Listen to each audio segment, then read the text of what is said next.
Welcome to another episode of Mystic and Skeptics Raiders of the Unknown.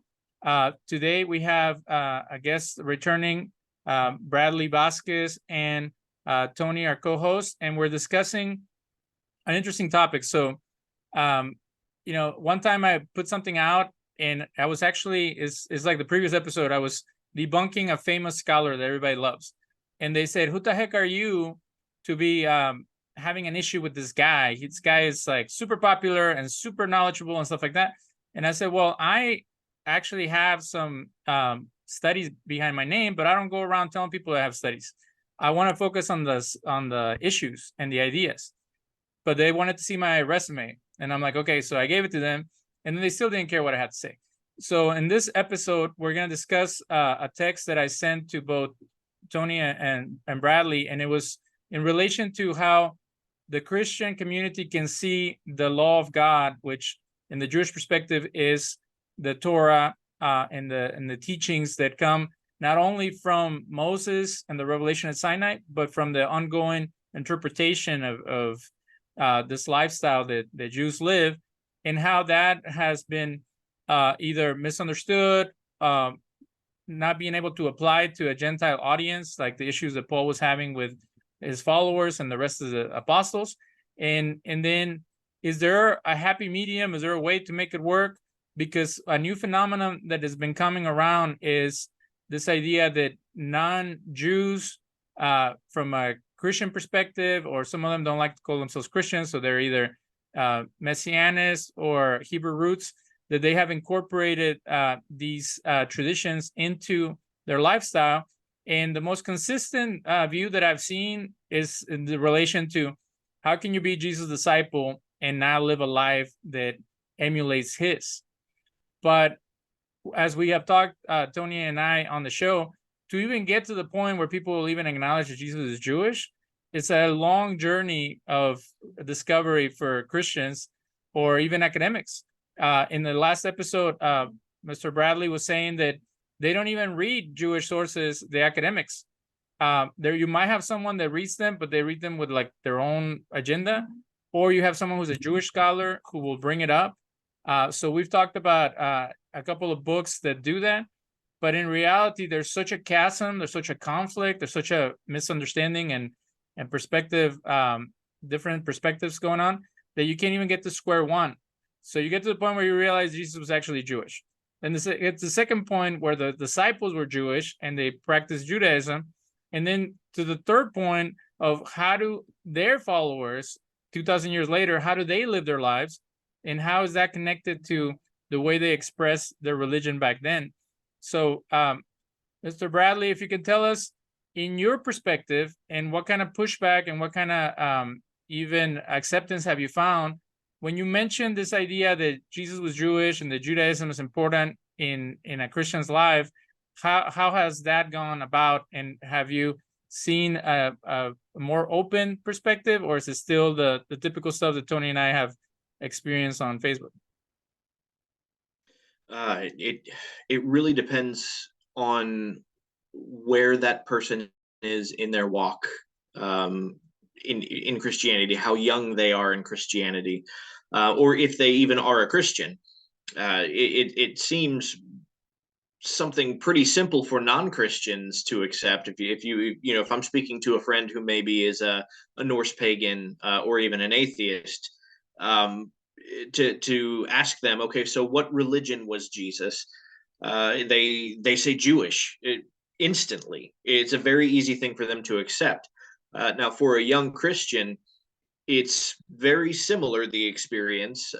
They're very quick to say that, well, he was Jewish, and then you see the light kick on, like they never really considered the implications of that before. But for somebody who's been very, very steeped in the dogma of the Christianity that they've grown up in, it's almost impossible for them to accept that he was religiously Jewish, or that he practiced a religion at all. I've heard many just deny that he practiced any religion because he was the progenitor of a religion.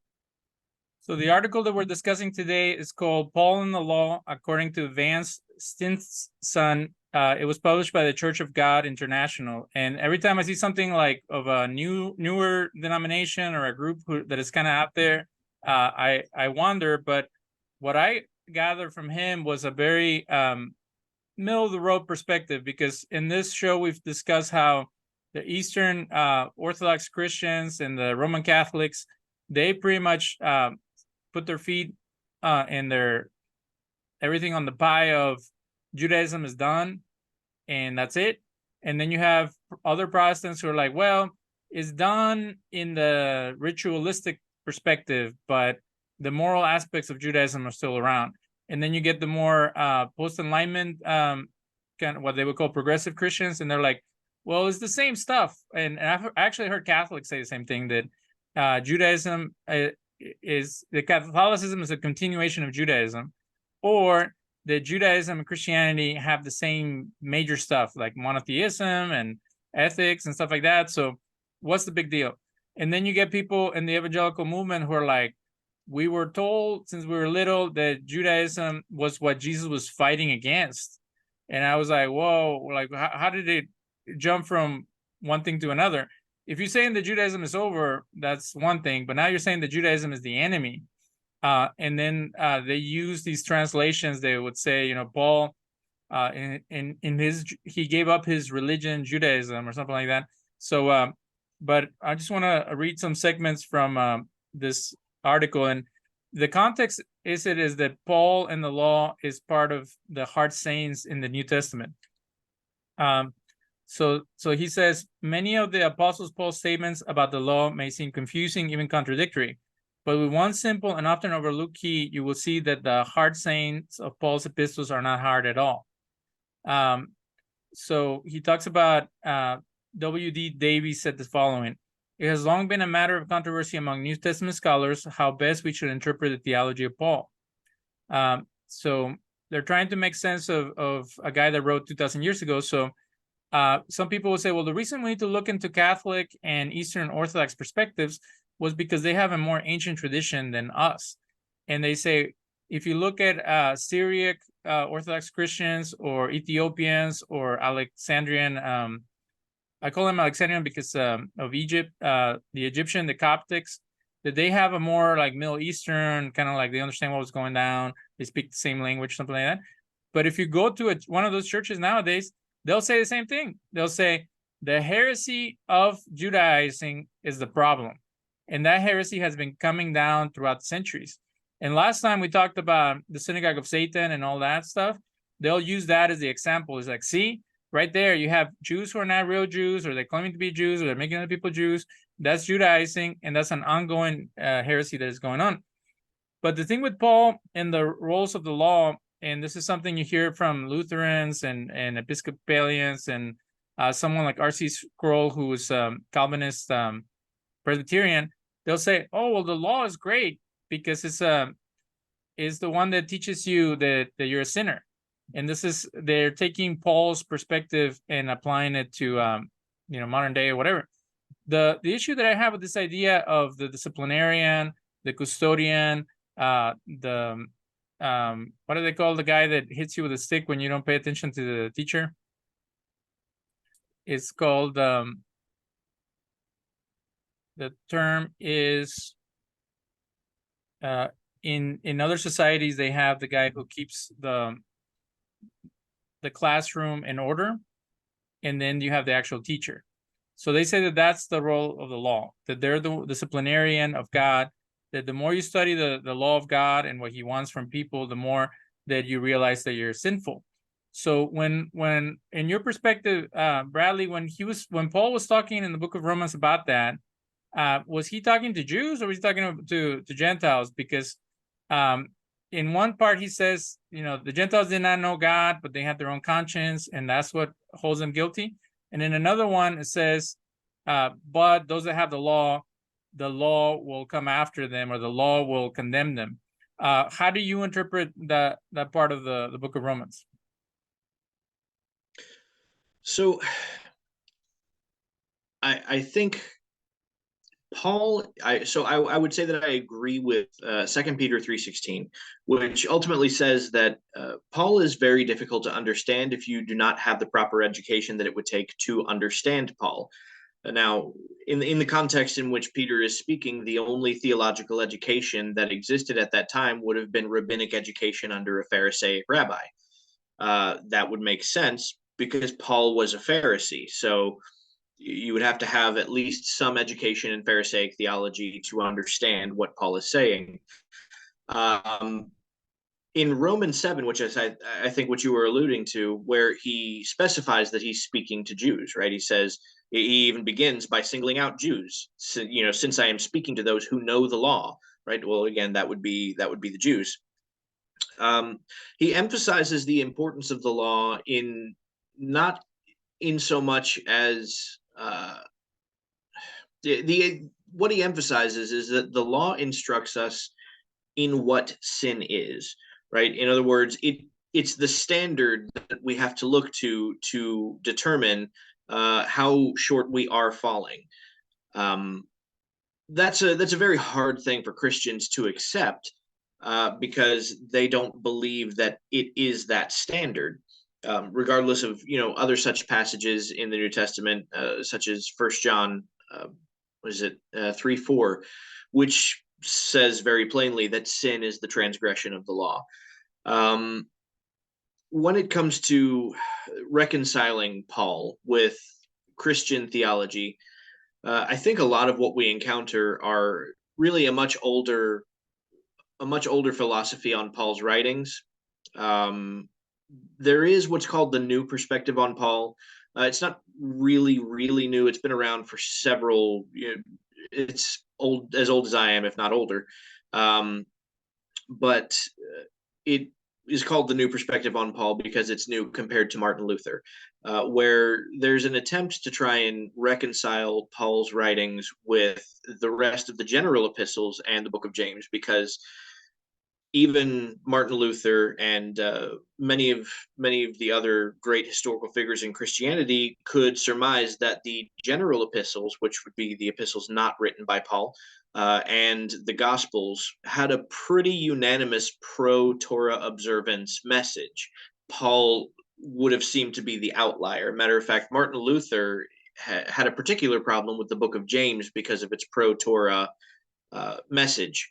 He even expressed a desire to remove it from the Bible because of its pro-Torah message. So there is the new perspective on Paul, which tries to reinterpret Paul in a way that is a bit more pro-Torah, but there's still some caveats to that.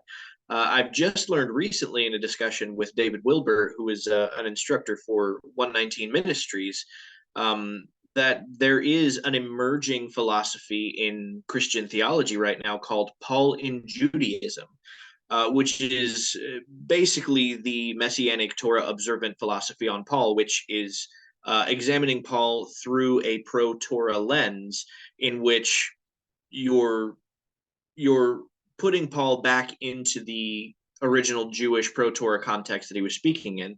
I don't see a precedence for any differentiation between Jew and Gentile in Paul's writings as far as Torah observance. He does explain an amount of difference between them, particularly in Romans chapter 3.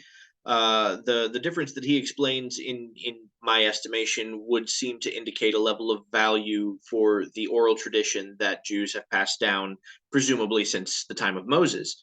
But as far as observance and whether or not it's applicable to the Jew or the Gentile, one thing that Paul lays out in Galatians is essentially that Gentile believers who have now come to faith in Jesus as the Messiah are what he calls sons of Abraham. Sons of Abraham is a Jewish euphemism for a convert to Judaism. Right? So in Paul's own estimation, it would seem that he acknowledges these new Gentile believers as converts to Judaism, in which case his message regarding the Torah to the Jews would now still apply to these Gentile believers. I'm sorry, but when I hear that, I always wonder, what's the presence of that within Christianity? Because there was a group that was doing that. They were claiming that all disciples of Jesus should keep Torah, and they were grasping at straws throughout history to try to claim that there was some type of group. And you hear some of the liberal scholars like Amy G. Levine and Carroll, who wrote Constantine's Sword, that say, well, there was Gentiles that were keeping the Passover, and then there was Jews that were worshiping the cross, and there was all kinds of wacky stuff going on throughout history. And it's like that is a little out there, because the groups that were persecuted for being Judaizers, or the Ebionites and the other groups, they were pretty firm on this is the way. Like there was no caveats, there was no problems. You might see some of that in the Didache, but this idea that if everybody's a son of Abraham, then why does he make such a fuss and such a conflict with the other Jews? And we've had people on the show that say, well, the issue was that they were illegitimate or unable to live up to the standards, kind of like what James said. And that's why Paul was so mad about this or that. But like, you can't get rid of the passages that are blatantly anti-circumcision and anti incorporating Judaism to people's lives. And then so a lot of Christian scholars would say, well, I have no problem with Jewish followers of Jesus keeping Torah, but the moment that you want to apply it to non-Jews, then you run into all kinds of problems. How would you work around that? So this is something that I actually mentioned the last time I was here, that this is an area where reading the New Testament, particularly Paul's letters, and his dispute with some of the Jewish beliefs at the time, I think first, before I continue with that, one of the mistakes we make is to presume that Judaism and even that Phariseeism was monolithic at the time, that they were all of one singular mind. One thing we know pretty well, point in fact, about the first century is that there were at least 5 schools of thought between Pharisees. Some say as many as 7. And there was quite a level of disagreement between these 5 schools of thought. During the time of Paul's ministry, one of the disputes that was raging between Judaism in Phariseeism was how to properly convert to Judaism. You had the party of mikvah, which is something that Rabbi Akiva argued for. Now, Rabbi Akiva was a late 1st century to early 2nd century rabbi, one of the great Tanaim that we read about in the Talmud. He was in favor of the mikvah being the only absolute necessity. Now, there were other aspects of tradition and ritual that could have been built around it, but the question at hand is, what is the singular necessity? What is the one thing that you have to do to become a Jew? Rabbi Akiva was of the opinion that this was a baptism. Rabbi Eliezer had an opposing view that it was circumcision, and circumcision was the only thing that was necessary. So we know that this dispute between baptism and circumcision existed within Judaism within the time frame of Paul's own ministry. So what we can see when we see Paul preaching against circumcision is not necessarily that he's preaching against the Torah command to circumcise.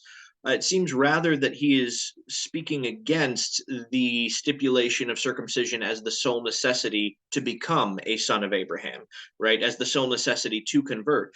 Paul himself seems to be in favor of the baptism method, which would make sense because both Paul and Rabbi Akiva would be scholarly descendants. By that I mean not literal descendants, but they would have been students of students of students of Rabbi Hillel. Whereas Eliezer came from a descendancy of scholarship from Rabbi Shammai, and now that's one of the greatest rivalries. I don't know if you could say rivalry, but one of the greatest struggles in Judaism that's recognized historically is the struggle between the schools that these 2 rabbis led.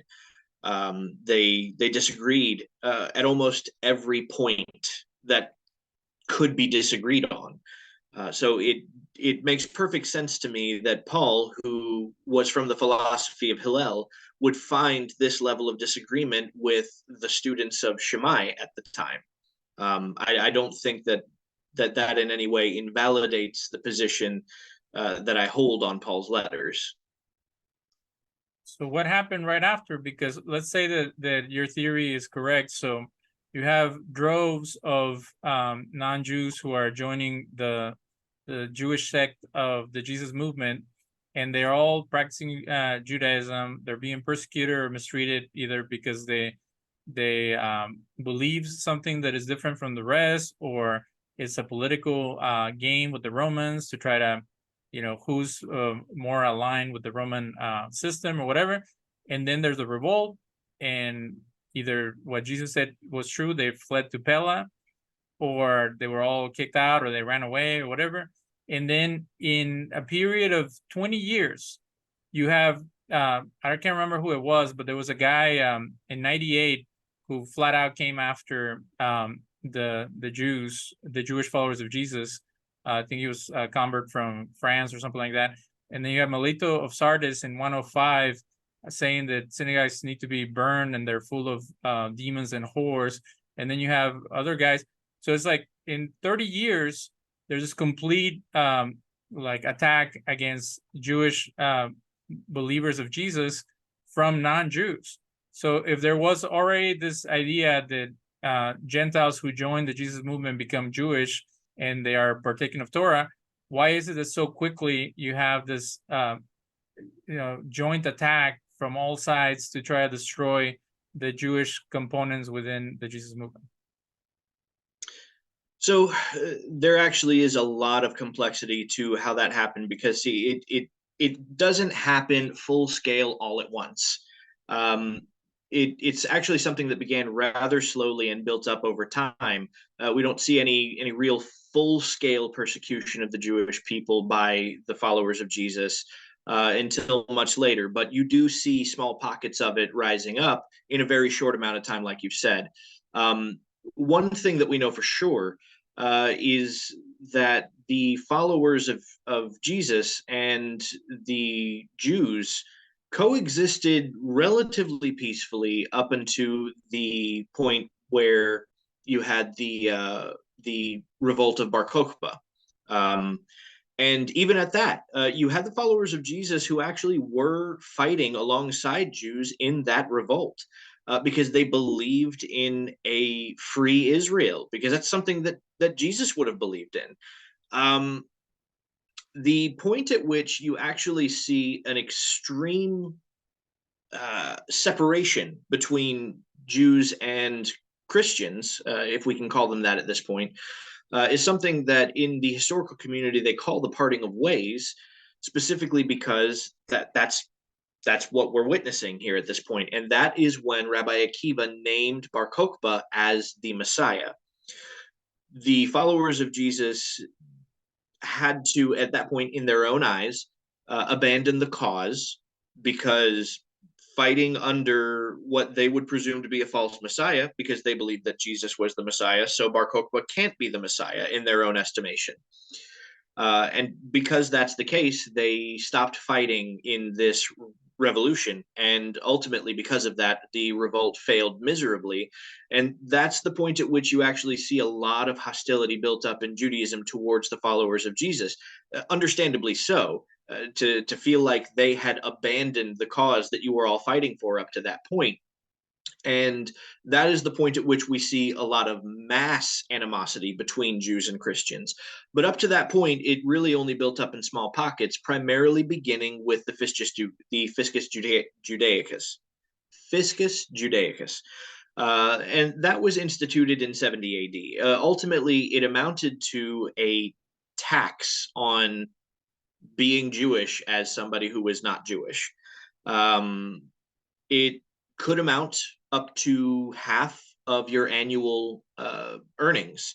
So it was quite a heavy tax and became quite a burden to be associated with Jews for a Gentile follower of Jesus, especially since, according to the Roman government, they were not considered Jews. They would be considered atheists because they were not practicing the state religion, which would be the Roman cult at that point. So to avoid this tax, a lot of Gentiles started adopting different practices that were not extremely different from the Jewish practice, but maybe adjacent to. You know, if Jews were fasting on Tuesday and Thursday, then Gentile believers might start fasting on Wednesday and Friday. That way, they could at least still be doing the fasts every week, but they could distinguish themselves from Jews so as to avoid the Fiscus Judaicus. So it's understandable how that could begin to happen in a very short period of time, because the Fiscus Judaicus happened in 70 AD with the destruction of the temple. And so then after that, you kind of have just a downhill roll, and it just snowball effects. It starts small, rolling downhill, but as the longer it rolls downhill, the faster it goes and the bigger it becomes. And that's ultimately what we see happen in Christian history, up to the point where you have Constantine changing the day that Easter is celebrated on, specifically so that it won't be in concert with the Jewish Passover. This happened specifically because of anti-Semitic sentiment that Constantine himself held. So it's a complicated issue, but we can track how it moved. And I was wrong. It was actually 150 when Melito wrote his diatribe against the Jews of that time. But can you tell us about your source for this idea that the revolt was flawed or hijacked or not as powerful because of the followers of Jesus? And then you said that the Gentile followers of Jesus were doing things, but previously you said that they were considered Jews within their group. And that's what people might not understand about Judaism, is that since it's not centralized, there's no pope. Maybe that time there was Sanhedrin or a skeletal crew who was running Sanhedrin. There's only jurisdiction within the synagogue or the community that you're part of. So for someone from a different group, like let's say a Babylonian Jew comes to Jerusalem and says, I don't like this guy, ban him from here, he doesn't have jurisdiction over that group. So a lot of the things that you see when Paul goes from synagogue to synagogue, it has to do with, is he coming in as a guest? Is he causing trouble? Is he seen as a threat? And then when he gets flogged or almost disciplined by his fellow Jews, they're accepting him as a member of that community, or at least the overall Jewish world, because if not, they would just dismiss him. They wouldn't take him in and beat him and then say, hey, you're out with a warning. But you said that there was a lot of animosity that came from the lack of supporting of the rebel leader, which at that time was Bar Kokhba, and then Akiba supporting him. And I've only heard that from propagandistic stuff from the Messianic groups, where they try to make this, they have their Messiah, which is Bar Kokhba, and we have our Messiah, which is Jesus. And I'm not familiar with any of that stuff historically. Right. So, I mean, it's something that has been discussed and written about. This is why it would have been good to have Seamus here, because he's the one who probably would have the names of scholars who have written about it offhand.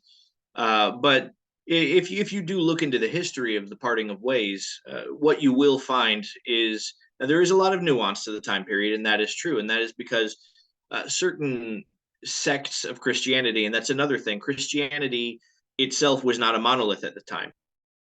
You did have the Ebionites, you had the Nazarenes, you had the Gnostic sects that were already rearing their heads.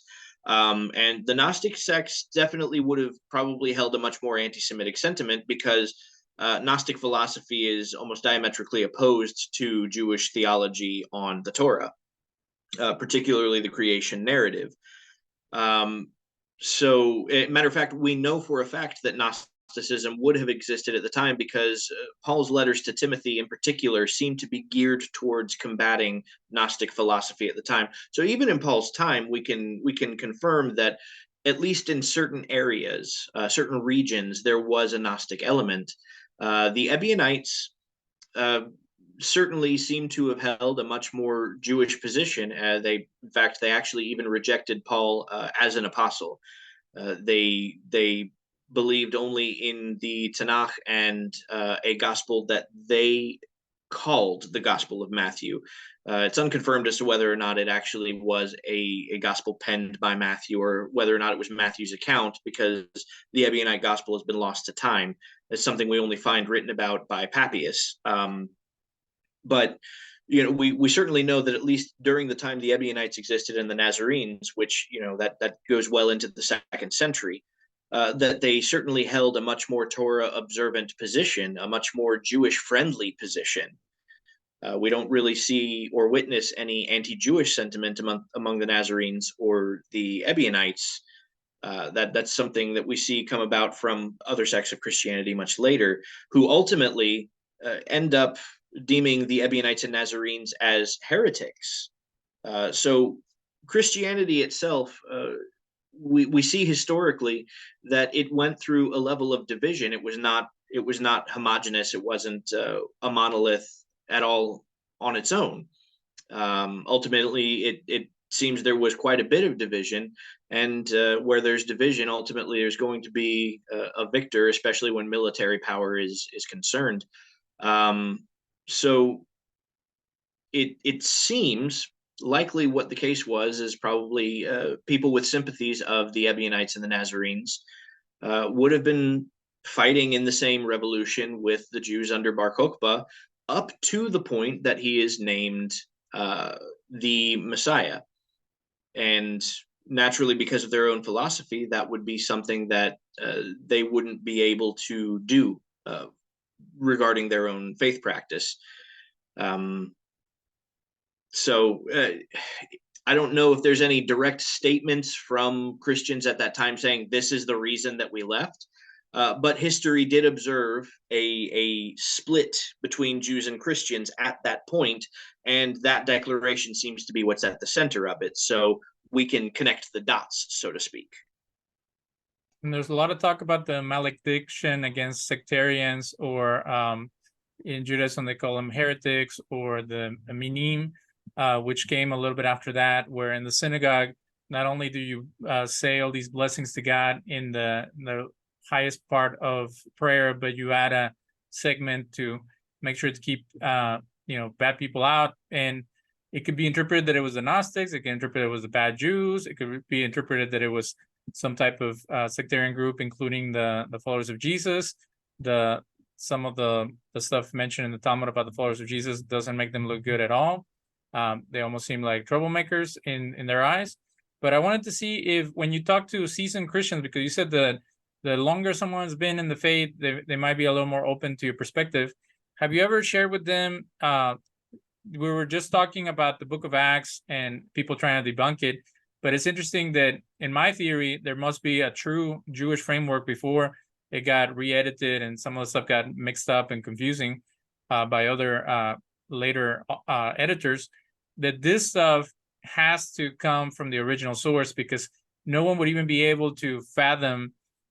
You talk to any Christian, you bring this up, and they're like, "What are you talking about?" It's so amazing that it makes a case for what I would call a non-Paulinian Judaism, because the Paulinian Judaism that you were mentioning is either Paul was an Orthodox Jew, which is anachronistic and ridiculous. There was no Orthodox Judaism back then. It was either the Judaisms of the Second Temple period, or he was such a Greco-Roman, almost like detractor, that he was throwing things out left and right, and he didn't really care about the tradition of his ancestors. So in Acts 21 to 24, it says the following: and they are informed of thee, that thou teachest all the Jews which are among the Gentiles to forsake Moses. Just a minute, guys.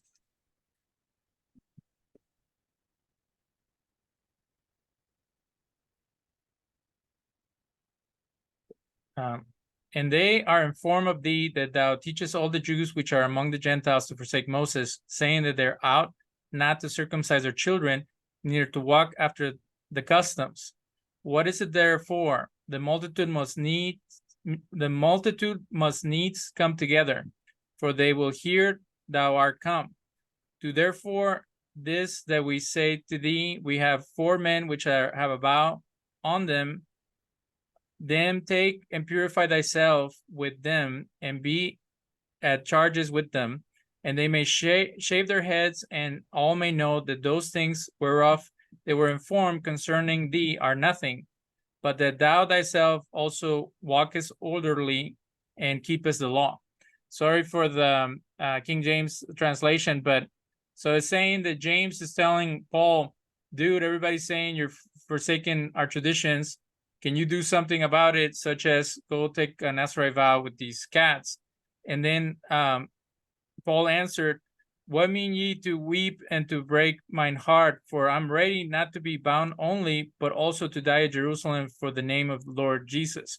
So Paul is equating being bound to the Torah to dying for the message of Jesus, which would be offensive to most people. It would be like, Paul was a proponent of Jesus over Torah, and in this passage, he's saying, both Jesus and Torah are my thing, and I'm willing to die for them. Do you ever bring that up? And how do people react when you share that Paul was practicing the Judaism of that time and keeping faithful to the traditions of through Moses? Yeah, that is something that, again, a Christian who's much younger in their faith, to share this with them, it will probably make much more sense to them, because at that point they've not been so thoroughly steeped in their dogma that they can't think independently. Usually it's somebody who's been in the church for a very long time, and they've learned all of the doctrinal points and dogmatic points of their brand of Christianity, and that's the lens that they think through, and they don't really know how to think outside that box. For them, some of the answers that you may get may be to the tune of, well, Paul was he was doing this just for the sake of ministering to the Jews, which is at best a dishonest approach at witnessing, at worst lying. So I don't see much value in that answer, and I don't think that it's very consistent with the message of Paul. I think, as you said, that Paul here is clearly making a statement that Jesus and Torah are both collectively the things that he binds his life to, that he is passionate about, and that he is trying to spread at this point. It's a very difficult thing for a seasoned Christian to wrap their head around, that not just that that Paul is here ready to make this Nazarite vow, but when you explain that part of making a Nazarite vow includes a number of sacrifices that would be made in the temple, that's where the train really derails in their mind, because that to them is an unthinkable thing for a follower of Jesus to do. Have you ever been accused of Judaizing, being a sheep and a wolf in sheep's clothing, someone who's trying to stir people away from the faith? Because what Tony and I are familiar with is that there's a lot of anti-Jewish sentiment, even in the pro-Jewish, pro-Israel, I love Jesus the Jew groups, that the Talmud, the Jewish interpretation of the Bible, everything like that is considered suspect, is considered a snaring way to take people away from the faith. And it has happened in the sense of the groups that are part of the one law perspective, or the two houses, or the two branches, or the 12 tribes, or whatever new innovative Christian group who's trying to get back to the times of Jesus, that they've had enough of the confusion and conflict, and they've moved on to either their own brand that they make up, or some type of aggressive, I was talking to someone about it, like, if there's a Jewish group that is going around knocking down different other perspectives, they're walking outside of what most Jews would feel comfortable with, because we're not a conflictive religion when it comes down to purity of thought and perspective. That's a Greco-Roman perspective, that you would be like the thought police, and that you would hold people to the fire for having perspectives that you don't agree with. If the person is living a life that is honorable and minding their own business, why would you go around chasing them and humiliating them, ridiculing them, treating them like dirt? So have you experienced that type of backlash in your life? Oh yes, very much so. I pretty routinely get called a heretic by Christians, and a wolf in sheep's clothing. That one's been passed around, and a Judaizer by both Christians and even some of those in the Torah observant movement, because of the more Orthodox Jewish position that I take on the biblical text, and the support that I have for rabbinic texts such as the Talmud, Midrash, Zohar, what have you. So that's something that's pretty routine in my life. I have learned myself that I agree very much with the way that Judaism goes, even about that kind of a disagreement. It's not a reason really to ridicule somebody else. So somebody else has a different idea and a different thought. At least hear it out, and whatever truth is found in it will be something that can be found in the Torah. So there's no reason to be offended by it. And what you can't find in the Torah, maybe don't take to heart. But I think for a lot of people, even in the Torah observant movement, what it is that they leave the church, but they keep their Christianity. And that is not to say that they keep their faith in Jesus. That is to say that they keep their anti-Jewish sentiment that was taught to them by Christianity. They keep their spiritual OCD, which was taught to them by Christianity. Because that's something else that just doesn't really exist quite so much in Judaism, even in Orthodox Judaism, is this level of spiritual OCD that if I didn't do this one thing the right way this one time, then I've mortally sinned against God. Judaism, in my understanding, especially what's been explained to me by the Orthodox Jewish friends that I have, is like, look, okay, so you made a mistake. Acknowledge that you made a mistake and move on with your life. You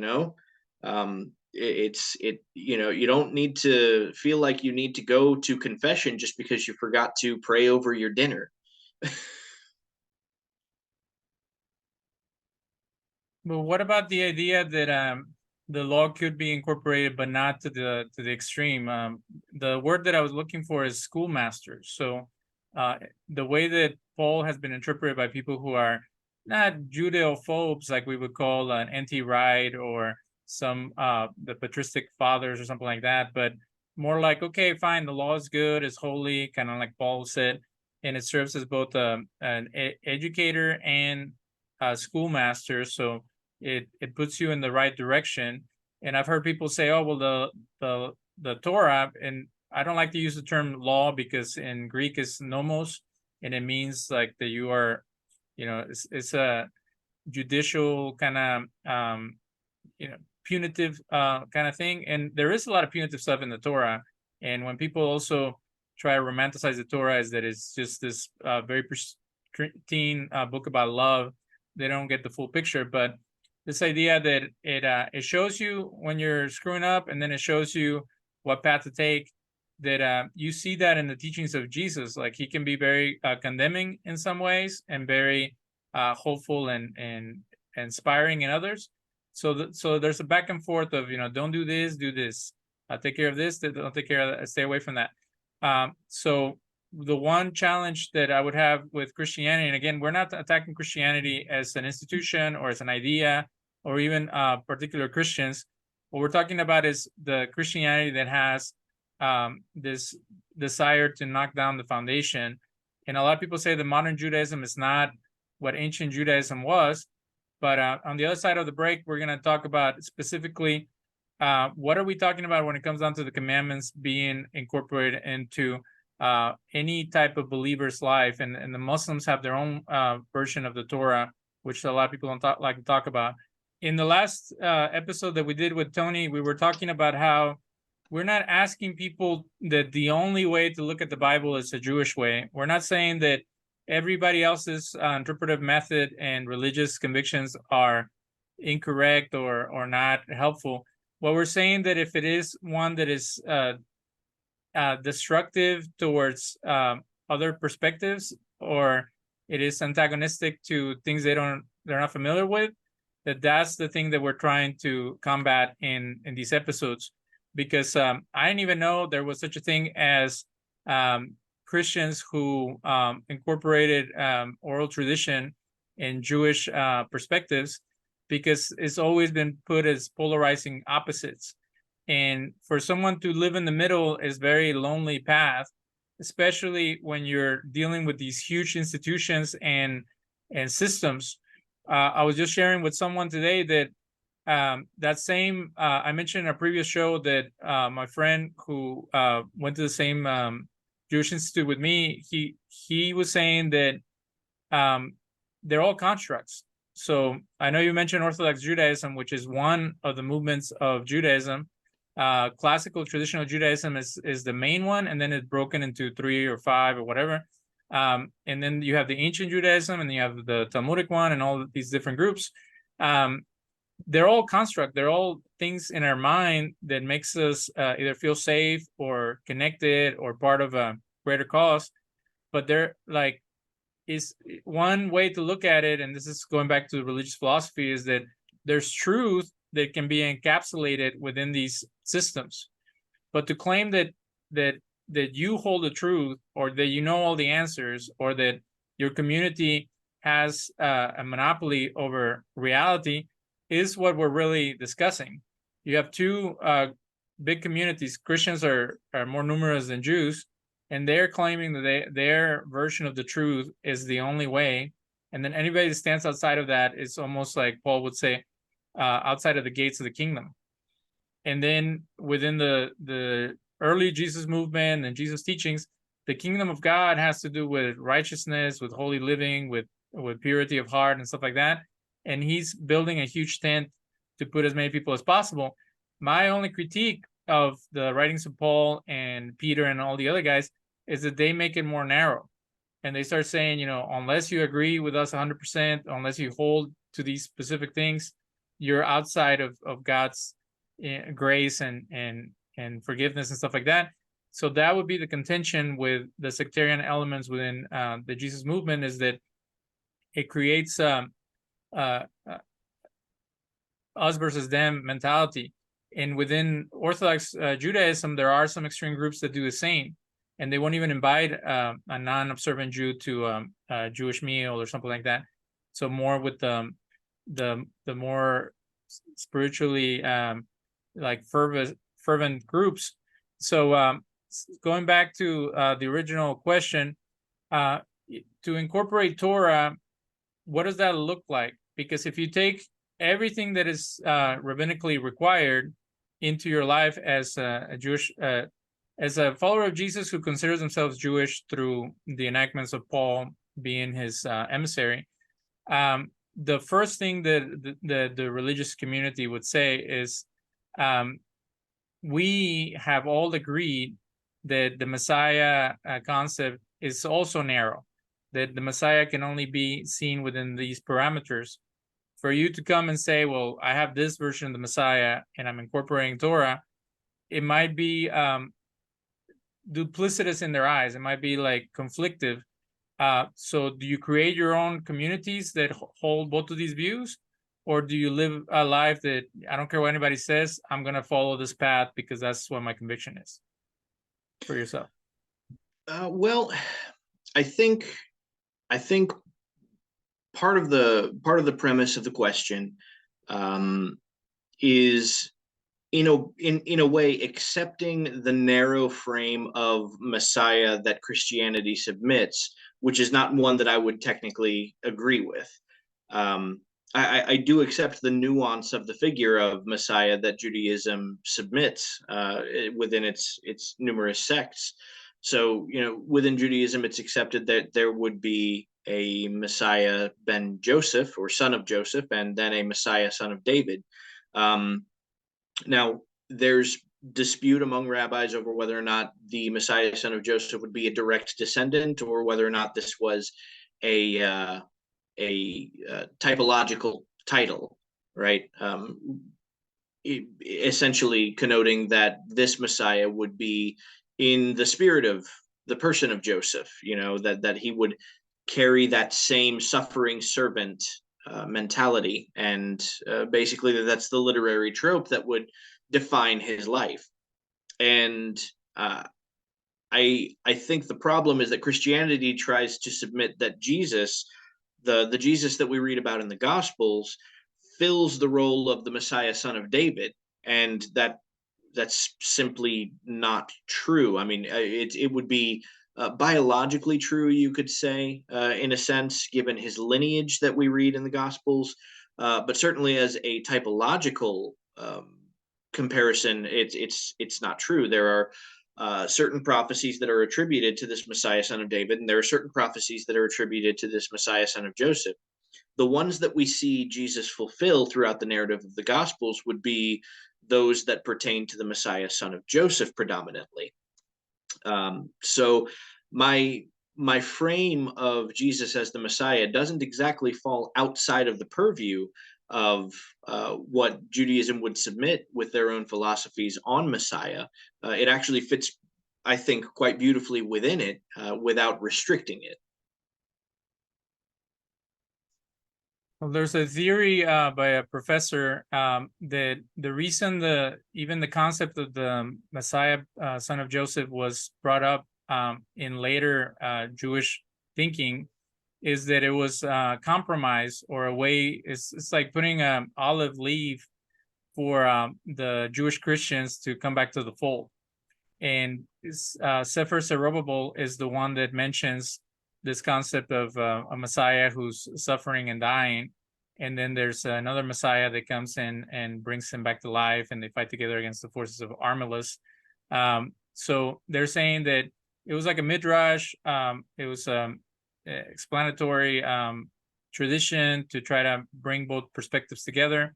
And then in later texts, you see back and forth, they say, well, there is a Messiah that is going to die, and he will, take on the sins of the people, but that's not everything. You need a conquering Messiah at the end to bring world peace.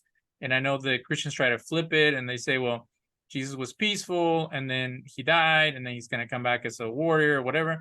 But it seems inconclusive to a lot of Jewish audiences and scholars that all these things would fit perfectly, and everything is a slam dunk, like evangelicals and people from the different movements try to say. Regarding the keeping of the law, I remember, and I've told this to Tony, there's Asher Mesa, who's been, I guess, on our show, having a debate with another Sephardic rabbi, and I guess Asher Mesa is a convert, so he wouldn't be considered Sephardic, but the Sephardic rabbi was saying, why would you put anybody through the ringer to become a Jew? Being a Jew is awful. And I was like, where's this guy going with this? And he's saying, there's all these things you can't eat. There's all these things you can't do. There's all these boundaries and burdens that you take on. And you're going around telling everybody to come join us. Like, you would have to be someone that enjoys being tortured to want to be Jewish.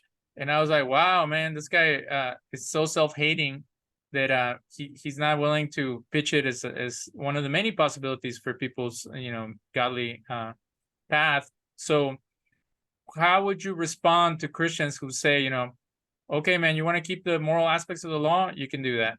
Okay, you want to, be a Judeo-Christian follower of Jesus? Good for you. But why bind yourself under the yoke of Torah, especially if there's going to be opposition and there are people that are not going to see you as legitimate? And maybe that's what you were saying that the early Jesus movement was going through, that you had either the Council of Jerusalem from Acts 15 or Paul going around making disciples as representatives of his form of Judaism, that they were always in conflict and they were always seen as less than because they were from a different camp. Why would you put yourself and your family through that, knowing that it's such a difficult path, and there's something that you're going to get opposition from all sides? Well, I think, like with anything else in life, the things that are the most worthwhile are going to come with a level of struggle and solitude. They come with a level of loneliness, but in the loneliness, there is a sense of light. I have several Orthodox Jewish friends who have been absolutely phenomenal, and I would say, demonstrated what Christians would call the love of Christ more than any Christian that I've met to me personally. um, they understand where our differences are, but they don't really treat me as though I'm different. um, and it seems in their eyes, really, the process of conversion is kind of a formality that is separating us from being, considered united as a people. So I guess for me, it's not a difficult decision to make, because this is something that I am passionate about, but it is something that it should be considered for, especially for anybody who has a family, because this will affect your family the same way also. Um, for me, this has been an easy choice, but it doesn't come without its difficulties. Um, I I value the truth that I find in Judaism, and it's the New Testament that has led me to value that truth. Um, you know, I don't really know how much more I could say on that, other than, it's ultimately what I learned from the New Testament that brought me to this conclusion. So the difficulty of it is not really something that I had to consider too much. You know, when you believe that something is true, the difficulty of accepting that truth is not really something that you spend too much time considering. Um, because it's either to accept that truth or to be willfully ignorant of that truth. Um, I don't consider myself somebody who would be willfully ignorant.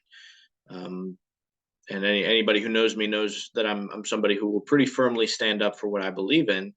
Uh, so I think the message of the New Testament that I read is one of unification between uh, Jews and Gentile followers of Jesus. I think throughout history, somewhere that path got derailed by human intention and pride and greed in many ways, and envy. Um, this I would dare say the same envy that existed between Cain and Abel.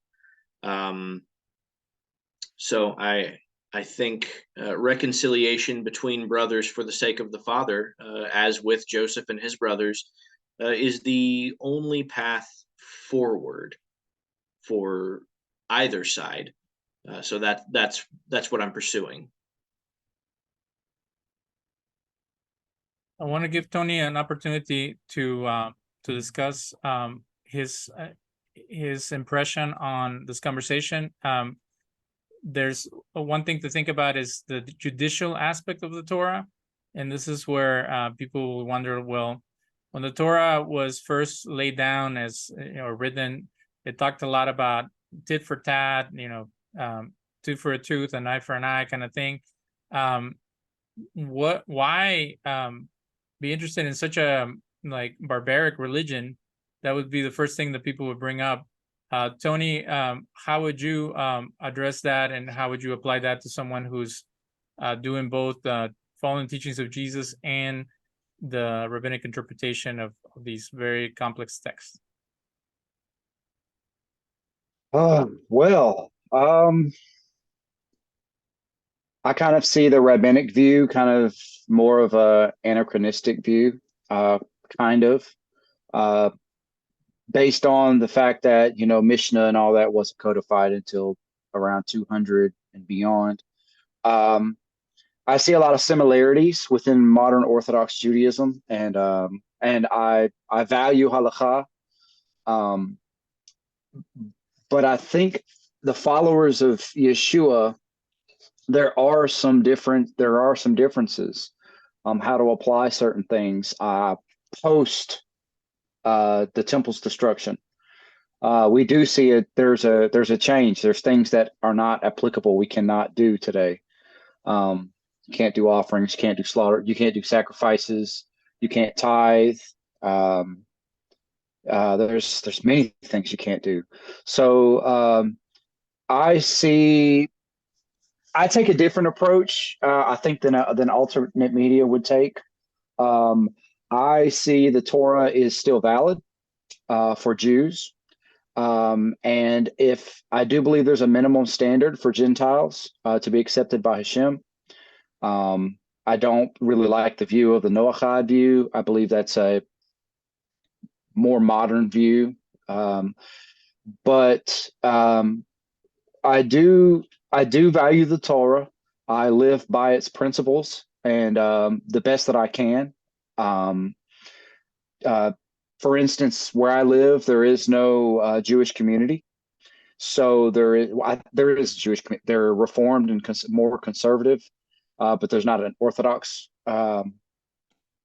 community here. So that eliminates any type of kosher butcher shops, kosher meats for me. So there's things that I can't technically keep within my current state. That doesn't mean I don't strive to. I do the best that I can, and I see the Torah as the ways of God, as we see in Psalm 103 verse 7. It says that God revealed His ways to Moses and His acts to the children of Israel. So I see the commandments of God as God's morality and His ethics. And so, from a more rational approach, I'm not too big into the mysticism and getting into more of the spiritual aspects, some of those things, because I kind of, at the end of the day, it's like, how do you validate your stance in those things? Because a lot of times becomes conjecture. Um, but my focus with the Torah is, yeah, there's commandments. You keep a nation holy. You set them apart from the rest of the world, and you have there's a justice system. There's blessings and curses. But God promotes justice and mercy and kindness and love and compassion for your fellow man. And so when I look at the Torah and I see that it's God's ways, and then I see Jesus walking fully in these ways. He caused some disruptions in the first century with the Judaisms of the time, but I see it more as like the promise of the new covenant. God says that He's going to take the Torah and take it from basically the tablets of stone and placing them on the heart of the house of Israel and the house of Judah. Now, how that works, I have no clue. Um, so I don't really get into those two house theories and all that stuff. I just view it as like, I was inspired by this man named Jesus from Nazareth from the New Testament, as Bradley said, and it inspired me to look into the source, which came from Judaism. And I find more harmonies within Judaism than I do within Christianity. Not to bash Christianity whatsoever. They have a lot of good that they do. But like Bradley said, I think there's a big problem within the institution of Christianity, and it's created this dichotomy that creates a lot of tension between both sides, and it's not healthy for either side, and a lot of it is built around dogma. And I think there's dogma within Christianity that prevents a lot of Jewish views to come into effect, or to even to be considered. My experience being in Christianity was taught if you don't believe in Jesus, don't listen to anybody that doesn't believe in Jesus. They're antichrist. And as I got older and I started becoming more liberal in my ideas and views on things, I think Bradley was one of the YouTube groups that I followed and kind of opened me up to halakha. But once I started reading the text for myself, it started softening my heart towards the Jewish people, because I was taught something that was not true.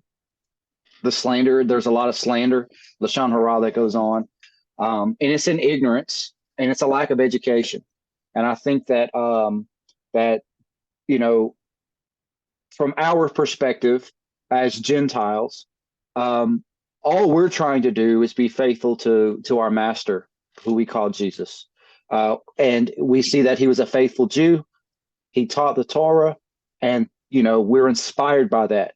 So if the next person isn't inspired by that, then I think that applies to what Paul says in one of his letters. And I don't think it means it. I don't think he means you can just choose to do whatever you want to do and do what's good in your own eyes. I think he's saying, let every man be convinced in his own mind. I think you have to be convinced. It needs to be something that's organic, and it needs to come from the heart. So our service to God should always be from the heart. And I think there's this Christianity kind of spiritualizes everything and makes everything from the heart. And then Judaism's more practical and keeping the letter of the institution of keeping the Torah. And I think the element of both is really the heart that God's looking for as far as true service to Him. And so with me, I see the beautification of the Torah, that it's good. It teaches me how to be a better father. It teaches me how to be a better husband, a better friend. It teaches me how to be a better servant of God. And we can look at all the punishments for the Torah, but I mean, that can be said about any judicial system. We've got laws in America. You break the law, there's a penalty for it. And it's just accountability. And so I see, people can say it's barbaric, but I think it's about your perspective. So it's first thing, Shabbat, finding delight in the Shabbat. Hashem says this is delighting in Him. And so that, when I read Isaiah 58, and it really opened up my mind about thinking more of, oh man, I can't do anything on the Saturdays. I can't do anything on the Sabbath. It's like, no, it's a time for me to delight in the Lord. And so I think it's about perspective. I really think it's about perspective. If you look at it as a bunch of rules and you can't do this, you can't do this, I look at it from another approach. I look at it as personal disciplines to reach a level of godliness, to be able to connect with my Creator, if that makes sense. And in essence, making manifesting the Word in the flesh, in a way, bringing heaven to earth. Thank you for sharing that. There's a passage that is important to discussion, and that is Deuteronomy 16:18, where it says, "You shall appoint judges and officers in all your gates, which God is giving you." So that would be the first thing that people would bring up and be like, whoa. Okay, so you're talking that, Jesus gave the key to Peter or appointed Paul and this and that, but the overall system that was created through Moses and the revelation of Sinai was that there was judges in every generation. They would be applying the Torah to their daily lives. So if you see that happen in the book of Judges, you see that happen with the prophets and the priests and the king throughout the monarchy. And then that's where the Sanhedrin and the different versions of that, up until the time where it was dismantled. And then you have different communities who have their leaders. So they have taken a really narrow perspective on who's a Jew and what's a Jew and what do Jews think or believe in general. So any group that is outside of that is seen as a threat, or as what is spiritualizing to be like in the Korah rebellion, where Moses was leading the people, and then another guy said, "Why are we listening to Moses?" So they see themselves as the heirs to the Mosaic tradition and the authority, and that's why the rabbis, when they do a laying of the hands, it's almost like coming straight from Moses. When we're talking about being Jewish or living a Jewish life, I would throw it back at you guys and say, well, I know that when Jews came from the Eastern Bloc to the Americas, the first thing they had to figure out is, where are we going to be buried? Because one of the most important aspects is that you have to be on hallowed ground that is considered sanctified in a Jewish way. So they would buy a plot of land and start building the sections for burial. And that would be the first thing. And we've talked in our series, Jesus the Israelite, about if Jesus was Jewish, he had Jewish priorities. A lot of people will take a list of the commandments and say, well, he didn't do this, he didn't do that. There's actually a way to look at it. If you look at it as a system, got to look at prioritizing the most important elements. So the first element is what happens when you die. They just throw you in a common hole, or do you have a place that is sanctified for that? Second component is building a mikvah, and this is a type of baptismal like well where you have fresh water and rainwater, and it's the living waters that keep flowing, and that's where the women would partake of after menstruation, and the men would go to sanctify themselves for Shabbat or for Yom Kippur and Rosh Hashanah. And then you have a butcher. Like you were saying, you have to find a butcher who's gonna kosher your meat, so then you can sanctify what you put inside your body. And then they would build a synagogue. So you have to have all those components to get to the point of you're meeting all the requirements, because in the synagogue, then you can participate of the Jewish holidays, life cycle events, and stuff like that. So when I hear that there's a group up in the mountains, in the middle of the woods, or somewhere up in near Canada, that they've started their own synagogue, and they see themselves as the remnant of the Jesus followers who are more Hebraic or Jewish, my first question is, what do you know about living in exile? What do you know about building a Jewish community and partaking of Jewish life when you're coming from this very fervent religious perspective that suddenly tag you're Jewish, or tag you're a Hebraic follower of Jesus? How is that even practical or lived out and sustainable? Because the Puritans tried to do that, and it was a disaster. And they were heading in the right direction when they had the very strict laws, but then they became paranoid and they started thinking everybody was a witch, and everybody was trying to be they saw everybody as the Canaanites, and they were fighting with the natives and everybody, and then it blew up in their faces. So what stops people who are drawn to Judaism from going bananas like that, or setting themselves up in conflict with the Jewish people? And we've seen that with the Hebrew Israelites, where they create their own system, and now it's like we have to take down everybody who's not legitimate like us. And again, if a Jew does that, then they're out of their minds, because they're going attacking people that are not part of their purview. When Gentile believers in Jesus start incorporating Judaism, they're doing it either from scratch or they're doing it from an extreme perspective, and then they start either self-destructing or destructing everybody around them, trying to maintain this type of holy paradigm, and you end up with David Koresh and some of those cats. So what grounds you guys, and how do you address issues like the ones I brought up? Well, for me personally, I don't disagree with anything that you just said. I don't think that that it's a faith that's intended to be practiced outside of a community, and specifically a Jewish community.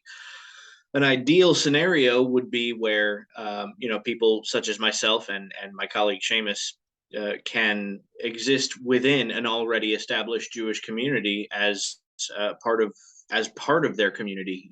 Maybe not as an accepted Jew, because we do understand the differences that Judaism has ruled for themselves regarding that. But to simply be allowed to exist and take part in the community, and at least learn in the synagogue with them, would be enough. And for a time, my colleague actually did live in a Jewish community as part of the community, and went to shul every Shabbat. Went to shul to do the daily prayers with the men of the community. He lived as part of the community. And the rabbi over that community was fully aware of his standing and where his position was. They had a talk about it, and he didn't seem to have a problem with it. I understand that there are many within any number of Jewish communities that may take issue with that, and we are respectful of that. It's not something where we want to come barging into the Jewish community, but rather we would like to see a world in which maybe we're at least welcome in, or maybe not even invited in, but at least welcome. I wouldn't ever encourage anybody to try and strike out on their own and build their own community, because, as you said, that tends to result in disaster. Matter of fact, there's a very recent community within the Hebrew Roots movement that just recently saw disaster and has broken up and disbanded because they attempted exactly that. I don't see any reason to reinvent the wheel, and I don't see any reason to try and build from the ground up when Judaism already has a perfectly well-structured system that they utilize within their communities. But there are requirements and stipulations that have to be met for those to be in place as a community. So one of those would be the things that you've mentioned, and also the existence of a minyan, 10, born Jewish men, or at least legitimate, recognized, converted Jewish men, things like that. So I would never try and build a community on my own. But if I could exist within an already established Jewish community, that would be ideal. Since that is not the case currently, I'm just doing the best that I can. And something that Tony brought up was the Noahide movement. And one person that we criticized in our show was Rabbi Ariel Sadok, but I also propped him up as one of the few rabbis who cares about Noahides, in the sense of he goes to Noahide conventions and he gives them some type of learning and teaching. But the issue with the Noahides, and this is something that I would speak publicly about, is that it leaves people in a no man's land, and it's almost like in a mystical expecting for the Messiah to come.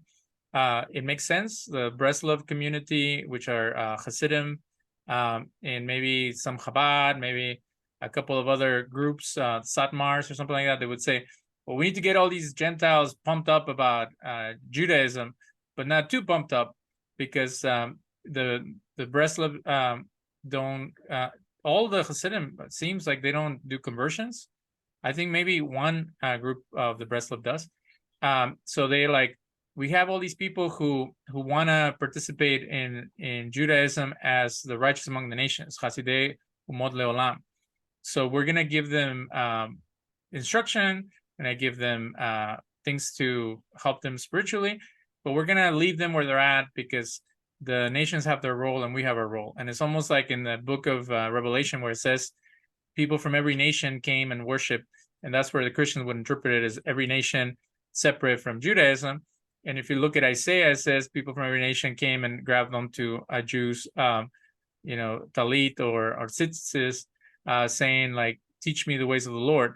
And you can say, well, they were in transition to become Jewish or whatever. You can come up with all kinds of interpretations on that, but they'll set it up where we have a group of followers who are happy being Gentiles and not keeping the commandments, and we're going to give them a couple of bones, a couple of things to keep them engaged, and they never are fully integrated.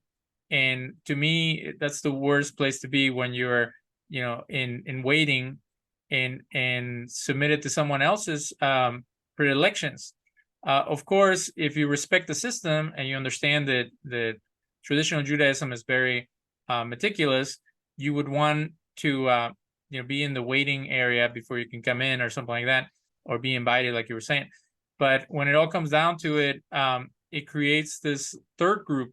So you have the people from the nations that have their own religion, and then you have the Jews, and then you have, almost like in the Bible, like resident aliens that are not able to partake of everything because they're either not circumcised, they're not fully integrated. But I've talked to Tony and a lot of people that there's all these people in the Bible that originally they weren't integrated at all, because they're still called a Cushite or a Edomite or whatever, and they're marrying Jews or Israelites at that time. So you have all these people who are spiritual Jews in some ways, if you look at it like that, or the Orthodox go back in time and say, no, they all went through rabbinic courts and stuff like that, which is anachronistic. So what I'm saying about the Noahides is that it is an interesting phenomenon, because you have people who are happy to receive any type of connection with the Jewish people and to support them to that ability. There are some people who claim that Christians can be Noahides, or the only thing that is holding people from the nations to be Noahites is that they are serving Jesus or believing in him in a way that is not acceptable to Jews and stuff like that. So there's a lot of religious conflict with that. But in this show, what we want is for people to be informed of the different new movements that are coming about, and then that they're part of a healthy environment that can help them pursue their convictions. So, Brad, how would you describe the network that you're part of? You mentioned that there are failures and things that have fallen apart, and I guess casualties of this perspective. But what are the successes? And I knew of a guy that he would go from church to church teaching the Jewishness of Jesus, and then finally he incorporated to one of those new Judeo-Christian denominations. What is your ultimate plan? I know that one of your programs is kind of very like poignant of what needs to happen with Christianity for it to be either redeemed, restored, or reformed.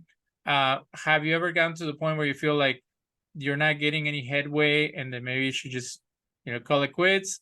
Or is this an ongoing challenge that you've taken for yourself to teach the roots of the faith? Yeah, there are points where it gets discouraging, but I don't think ever to the point where it's worth giving up to me.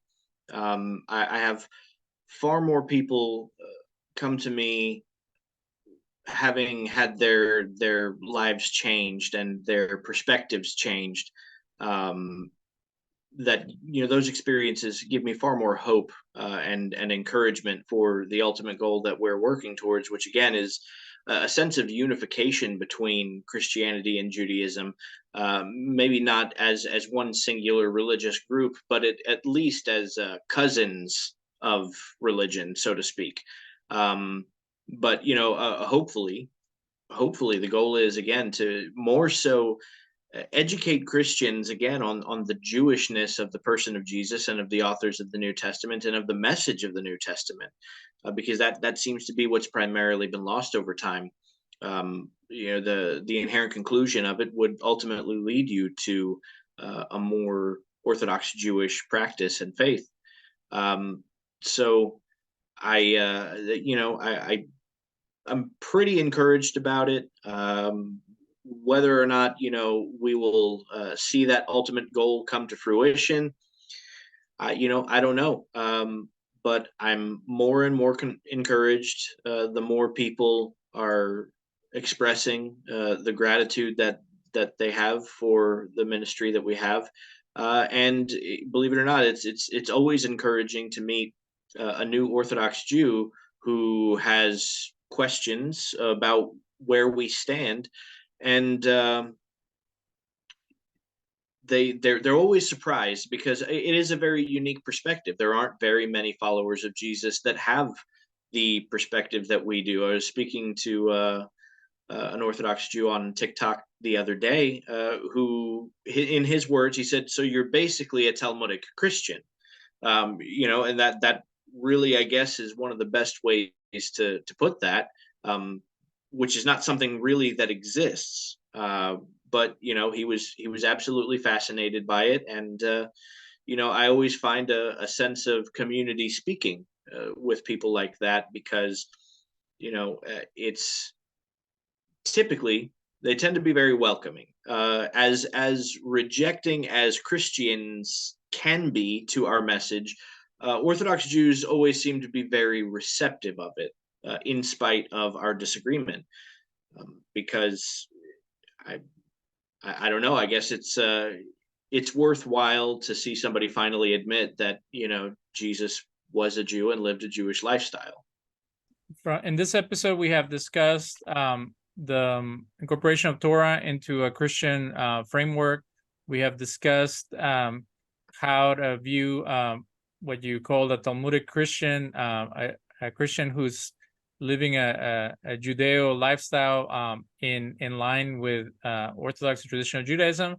And we've discussed the challenges that can come from someone incorporating that and the possible historical possibilities in relation to that. But to finalize, what would you say that is a way to convey these things in a concise manner. As we have discussed in previous shows, there's a lot of new stuff that's coming up. You mentioned the new Paul, which in a lot of ways is frustrating to me because I don't think they have a clear picture. They either make him a syncretist or they make him an Orthodox Jew, and I don't think either of those things actually convey what's going on.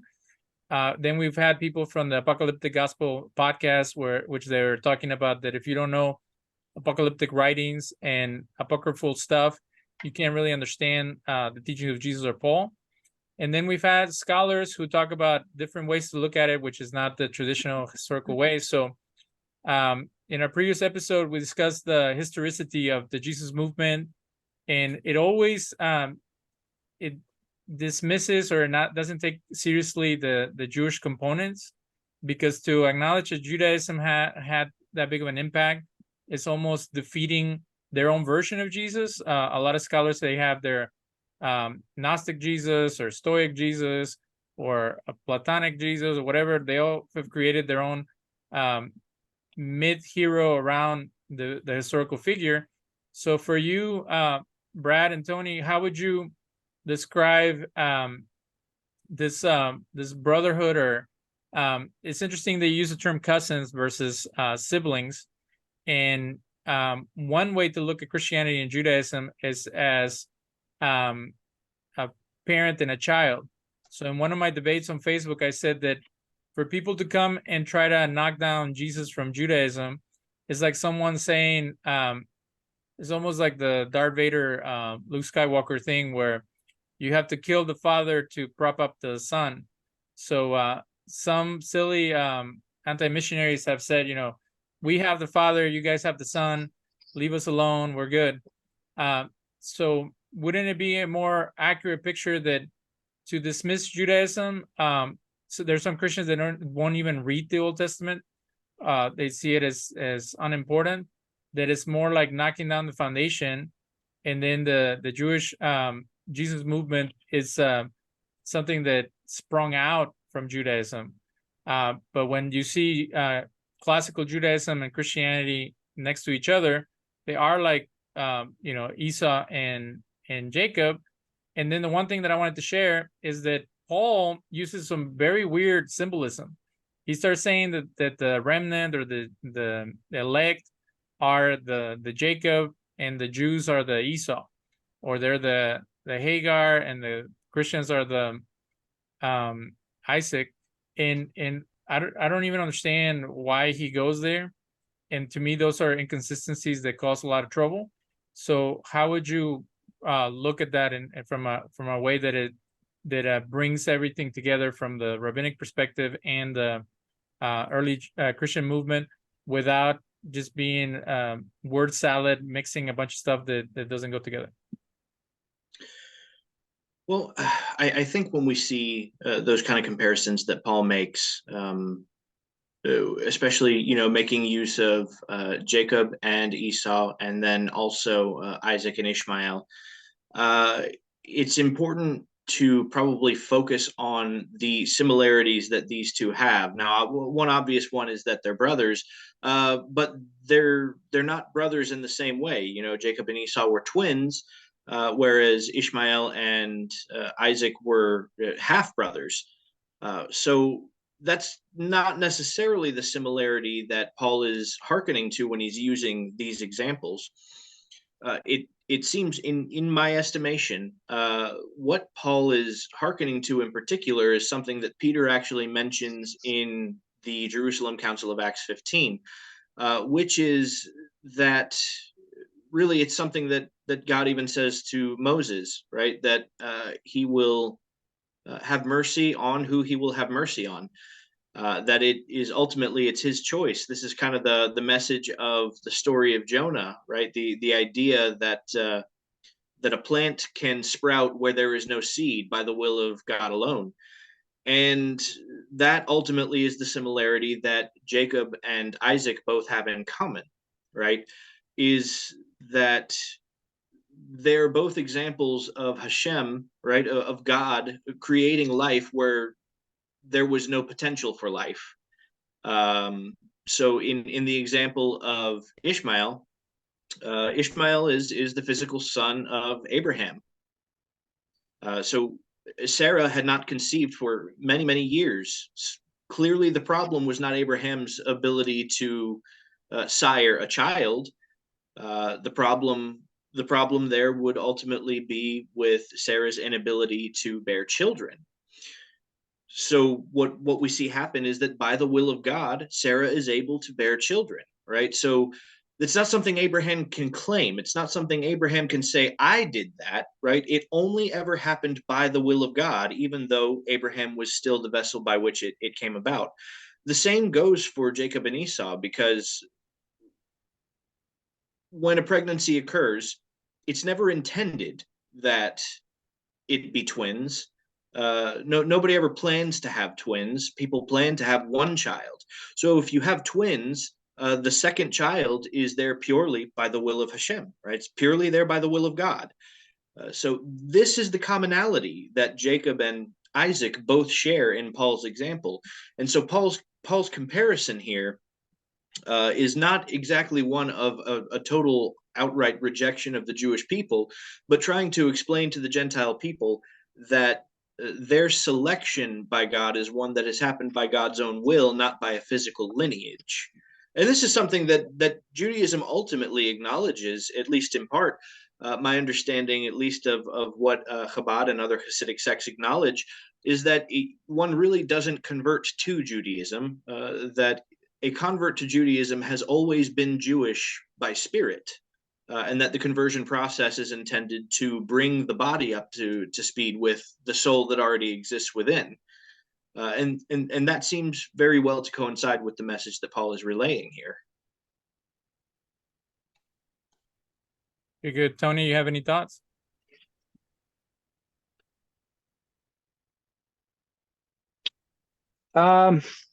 Yeah, I think I understood that midrash by Paul as being there's the natural born and then there's the children of the promise, and who that is, that's whoever God chooses by His will. So I think it is a weird anomaly, just out of nowhere. For me, for instance, I grew up an atheist. I became a Christian at 21, went to a Bible school, questioned everything they were trying to teach me because it didn't make any logical sense based on the text I was reading. And then later in life, I go through this bad time. I backslidden as a Christian, but I literally got to a point where I cried out to God and asked for Him to teach me His ways and to follow the truth. And then all of a sudden, as a Gentile, the Torah gets laid on my heart to start pursuing it and learning. It was just a weird anomaly. You know, I've talked to so many Christians that are more that come from a Gentile perspective, you know, being Gentiles and not Jewish. I mentioned Torah and it's like a knee-jerk reaction. It's it's like they're flabbergasted, almost like their breath is taken, like, what? It's so weird. And I acknowledge it. I know I am a small, minority, but I just can't shake in my mind and in my heart the desire that's been put inside of me. I can't explain it other than it's the will of God, and this is the path He chose for me, and this is the will for me, His will for me. So I kind of see it as that, like Paul, like Brad just explained it, because it is just a weird anomaly. It wasn't my will to keep the Torah. You know, no one preached it to me.